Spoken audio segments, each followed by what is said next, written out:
Hello, ladies and gentlemen. How are you liking it so far?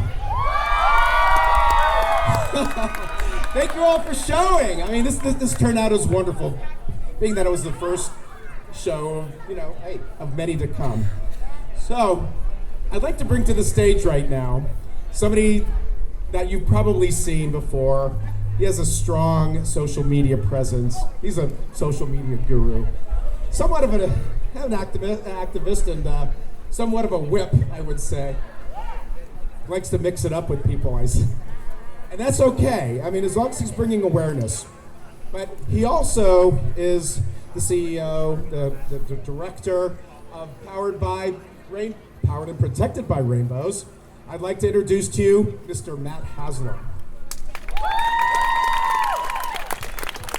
First off, can we get a huge round of applause for Michaela for directing this entire event tonight? Thank you so much. This is absolutely beautiful. In all my years, I never in my lifetime thought that this would happen in Pottsville. So thank you to every single one of you in the back for coming. Thank you so much. I cried so much on the way here this morning, so thank you.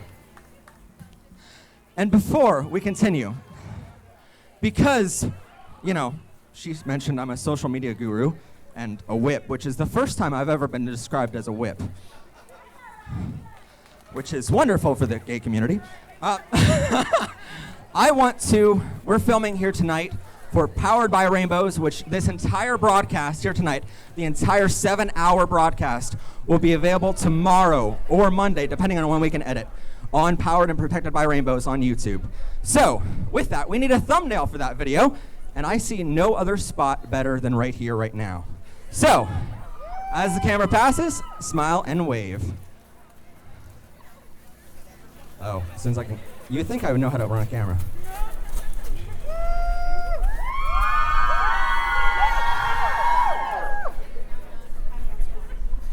Awesome. Well, thank you so much for being here today. And now, good afternoon, and thank you all for coming. My name is Matt Haslam, but some of you might know me as Professor Pride.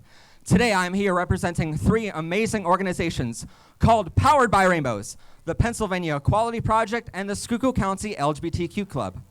Powered by Rainbows is an LGBTQ education network, which I am proud to host and produce. Our network provides an online classroom to LGBTQ topics on a weekly basis. The Pennsylvania Equality Project, if there's not flies around here, is the largest grassroots LGBTQ rights group in the state. As their interim vice president, I help them in hosting summits for educators to get together with activists to learn how to help our LGBTQ community. We're fighting for legislation such as the Equality Act, PA Fairness Act, conversion therapy bans, and LGBTQ education made mandatory in all schools in Pennsylvania. As one of the amazing admins of the Schuylkill County LGBTQ Club, we provide an online forum where local LGBTQ people can connect and discuss community topics. But what keeps me up at night are the basic questions we get asked almost on a daily basis on all of these networks. For instance, kids come to our networks and ask us if they are normal for being who they are and loving who they love. At this point, it feels like a stock response. We're just pulling off our shelves and handing these kids. Because time after time, all we're telling them is that being LGBTQ is in our DNA and they are perfect just the way they are. But the fact that our kids have to come to a YouTube channel to know they are normal instead of their parents or their schools telling them they are loved and accepted, well, that's a big problem we see firsthand every day. Other kids ask for advice on how to come out because they're afraid of not being accepted. They hear us talking about conversion therapy and the practice of trying to change someone's sexual orientation or gender identity, which is impossible. They know the statistics of how conversion therapy only leads to greater risk of suicide for kids. Somehow, our administrators are supposed to tell them that everything will be okay, even though our lawmakers continue to allow conversion therapy and suicide camps to stay open. By the way, there are 34 cities in Pennsylvania alone which have these conversion camps pushing kids to suicide. Transgender kids come to us asking for advice on how to get binders or hormones to match their gender expression with their gender identity. And they ask us how to deal with classmates who don't want them in any of the bathrooms or lockers at school. Our school districts have the power to ensure every kid feels safe. The U.S. Department of Defense even put restrictions on schools, telling them to be more trans inclusive. But we just had a case in Minersville, Pennsylvania, where my school district didn't allow a trans student to use the appropriate bathroom. Afterwards, the voters complained how expensive the settlement was, but no one mentions how wrong the discrimination was, which caused the lawsuit to be filed. Gay teenagers and adults comment on our videos, asking for basic sex education and how to protect themselves during intercourse. Because 89% of them say their school didn't teach them any LGBTQ inclusive sex education. The gay community is saturated with the Grindr hookup culture because our schools never taught us how our love is completely normal. Many LGBTQ teenagers turn to adult websites to learn everything. So it becomes our job as YouTube personalities or activists to not only teach sex ed through online classrooms, but change the entire dynamic of how sex is looked at by our community. We get asked a lot about religion on our show. Many of these kids come from religious and homophobic homes where being gay or transgender is looked at as a sin. It was up to our research team, along with the Human Rights Campaign, to read the scriptures in all the major religions of the world and provide these kids with accurate information. As it turns out, being gay is not a sin in any of the major religions of the world.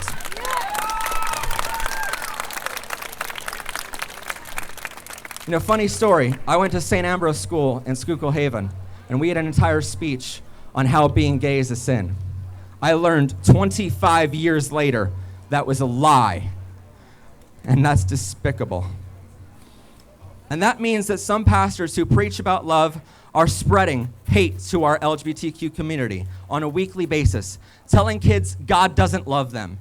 We hear the expression, hate the sinner, not the sin. But it's not a sin to be gay. So what these people are hating as us is us as people. But yet in their own religions, God says to love thy neighbor. But luckily, some churches are beginning to read the scripture too. One church in Pine Grove, PA, put up a rainbow flag outside their parish just last year. That flag was burned and torn by criminals. It was then replaced and then burned again. So the church replaced it again in a higher spot to ensure its safety. But the local police in Pine Grove are not investigating that hate crime. And that wasn't the only time a hate crime happens, and the police don't report it to the proper channels. The FBI reports that a majority of things which could be classified as a hate crime aren't reported to any higher office than your local police station. And for the hate crimes which are reported to the FBI, 17.6% of them in 2017 were against LGBTQ people, and that percentage has only risen in the past 3 years. Worse yet, for some LGBTQ kids, our networks become their last hope to survive. Far too often, we see comments from kids ready to run away or end their young lives because they don't feel welcome in our world. They see what happens to our community at places like the Pulse nightclub, where 49 LGBTQ people were murdered at a gay nightclub on June 12, 2016. Or they see the stories like the transgender woman who was just murdered and dismembered before being left in the Schuylkill River near Philadelphia this very month. Somehow, our networks have become the first line of education and the last line of defense for our LGBTQ community. But as I stand here today, I know the severity of this moment. And for that reason, I have hope. Not only is this event being held 51 years after LGBTQ people stood up at Stonewall and demanded change, but Pottsville has never seen anything like this. LGBTQ people are everywhere, but until now, we didn't celebrate our pride in Schuylkill County. And after today, we can all say we were a part of that history, and better yet, we're on the right side of that history.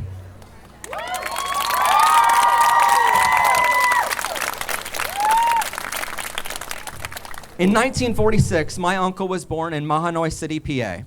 According to stories passed down from my grandmother, he knew he was gay at a very early age. But in those days, you could be sent to jail or an insane asylum for just being gay and loving another man.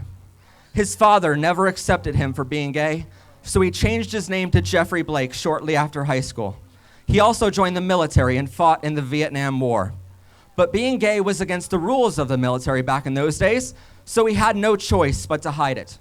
My uncle fought for the freedoms of everyone else in this country, but that American flag still didn't protect him in return. He didn't feel welcome here in our county, so he moved from city to city across the entire country his entire life.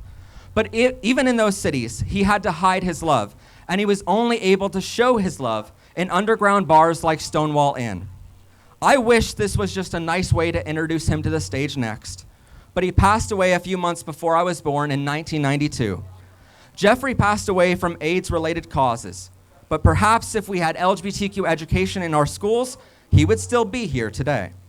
And it upsets me that I missed out on having a family member to talk to who is gay just like me. Perhaps he can answer questions and help me navigate having boyfriends. Perhaps he can stay up with me all night, sitting at the kitchen table, when the president signs his 137th anti-LGBTQ policy since taking office. Perhaps he can help the kids who comment on our networks and tell them his story. And while he's not here in person, I know he is here in spirit, because he would have loved to see Schuylkill County making this much progress. So if you walk out of here today remembering any name at all, I hope that name is Jeffrey Blake. In his life, he can never stand where I am standing. He can never tell anyone he is gay, let alone fly a rainbow flag or host an LGBTQ education show like I do. It was because of his generation that 28 years after he died, I am able to be proud as hell of being gay and prouder still of my community. And I know there are some older members of our community out there, especially in our county, who tell me that we just need to wait for progress to be made. They show me the landmark decisions of how being gay was suddenly legal in 2003. Or how 12 years later, the Supreme Court ruled for marriage equality on June... Party time! He just wants me to have a copyright strike on YouTube. 12 years later, the Supreme Court ruled for marriage equality on June 26, 2015. The national holiday was just yesterday, so happy National Marriage Equality Day. Or 5 years after that on... Yes. See, I'm used to the YouTube audience where you don't clap. Or 5 years after that, on June 15th, 2020, the Supreme Court ruled in favor of employers no longer being allowed to fire their workers for being LGBTQ. And sure, that helps employees like me. I used to work for an event company in Schuylkill Haven, PA. And every day when I went to work, my boss threatened to fire me if I dared come out as gay. And that is why I quit that company years ago. And today, my company is here competing against his. So yay.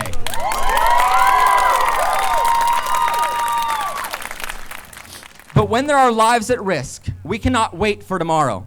We cannot wait for progress to be made. We must be a part of that change, and we need to ensure that change comes down like a sledgehammer and obliterates homophobic and transphobic hate once and for all. You see, every major win the LGBTQ community has comes from the Supreme Court, not the elected officials we vote into office. Here in Schuylkill County, we have homophobes like Teresa Gaffney working for our Register of Wills, a woman who doesn't believe gay people should be married and even sued the federal government to take our rights away, still is the one who signs your marriage license here in our county. Our representatives and senators are refusing to take a vote on things like the PA Fairness Act, conversion therapy bans, bills to make LGBTQ education mandatory in all schools, transgender medical protections, and many more. They have the power to save lives, but they choose to sit on their hands. But make no mistake, we are their employer. They can no longer fire us for being LGBTQ, but we can sure as hell fire them for not being LGBTQ friendly.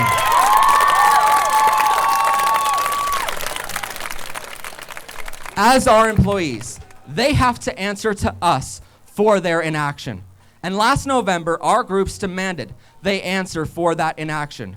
We went to the county commissioners here in our county asking for change. They couldn't answer my questions as just one of their voters. They waited until we called every local news station and demanded answers by public outcry. But in their delayed answer, they told us that their offices never once heard about any discrimination towards the LGBTQ community in our area. We knew that was either the biggest lie a politician has ever told, or maybe they don't care enough about our lives to listen. Last year, the PA Equality Project did a survey asking LGBTQ Pennsylvanians what discrimination they faced. Not only did 85.7% of bisexual Pennsylvanians report discrimination in their schools, but we heard two haunting stories from right here in our county. One was from a transgender person who was enjoying a night out at a local restaurant in our county and was dragged out of the appropriate restroom by his throat.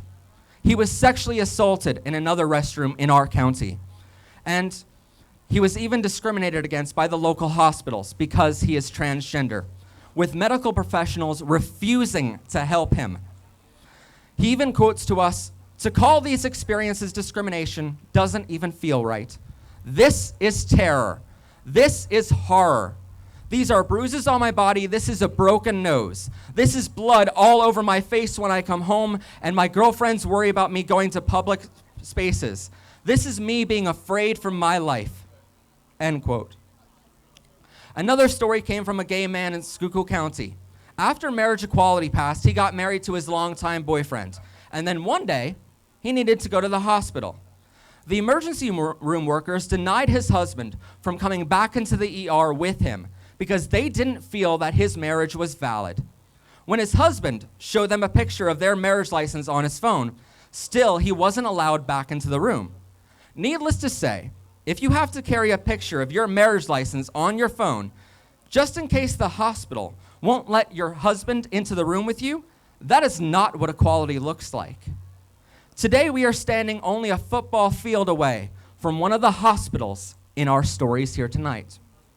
But you'll notice that since the local hospitals were taken over by another company, their policies are now changed, and they will hopefully stay that way. So to my friends who think we can wait for basic protections, I'm asking you to voice that opinion to the families of these victims. Please tell them how you think slow progress is good enough. I've said many times before, this rainbow flag in front of me should be honored and respected as just as much as the American or any other country's flag. People have fought, bled, and died protecting these 6 colors. At the very least, we owe those victims a promise that no other child should ever have to feel alone or feel they aren't normal. We owe them a promise to do everything in our power to ensure we prevent the next name from being added to the list of the headstones in the Rainbow Graveyard. But everyone here can make that promise. In fact, 80% of non-LGBTQ Americans support equal rights protections for LGBTQ people. It's the minority out there, including some of our elected officials, who don't care enough about our lives to take that promise too. On our channels, we ban homophobes and transphobic people from commenting. But in real life, there is no button to say, hide this user. In real life, the damage these people can do is severe and highly efficient. Conversion therapy groups like Focus on the Family have been responsible for thousands of LGBTQ kids committing suicide. They have millions in funding and even got an award for their work from the Vice President Mike Pence. Groups like 1 Million Moms oppose any LGBTQ representation on TV or radio. And groups like Patriot Front believe LGBTQ people should be burned at the stake. All of these groups have millions in funding and thousands of followers. They are the minority, but they can severely outspend grassroots organizations like ours when lobbying for legislation. And their hateful actions can do damage far more rapidly than we can recover. So today, I kindly ask for your help. Over at our table behind the cameras there, we have a QR code which you can scan with your smartphone and sign up to receive an email from us later this week. This email includes links so you can sign our petitions for LGBTQ protections, a link so you can register to vote if you haven't already. Sadly, 1 in 5 LGBTQ people are not registered to vote, and this year's election is critical. We will also have links so you can become a member of the PA Equality Project, a subscriber to Powered by Rainbows, or a member of the Schuylkill County LGBTQ Club. The local LGBTQ club is a private group on Facebook, so even those not out of the closet yet can join and feel safe. But more importantly, we need more than just your signature. So in that email, you can sign up to volunteer. So please do not leave here today without signing up for that one-time email later this week. So on behalf of the entire board of directors at the 3 organizations I represent, we want to thank the event organizers and sponsors for hosting this event here today and for inviting me to the microphone. And on behalf of Powered and Protected by Rainbows and our broadcaster, Matt Haslam Productions TV, we are thrilled to broadcast this entire event live and free for our viewers around the world with 40,000 people watching.